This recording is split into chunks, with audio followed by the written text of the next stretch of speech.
Welcome to my Tisha blog. আজ আমার কাকুদের বাড়িতে ছাদ ঢালাই হচ্ছে, তার জন্য রান্না বান্না হচ্ছে। সবাই এক জায়গায় খাওয়া দাওয়া হবে।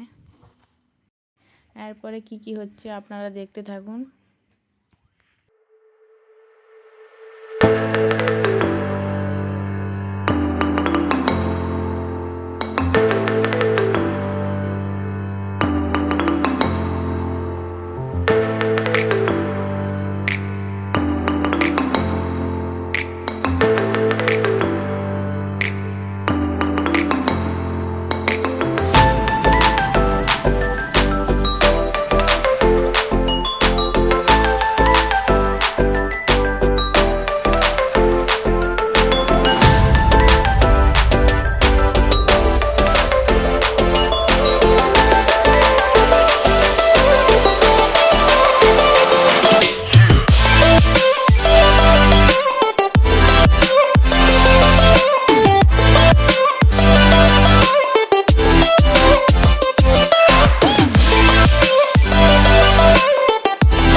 আজকের ভিডিওটা এই পর্যন্ত, দেখা হচ্ছে পরের ভিডিওতে।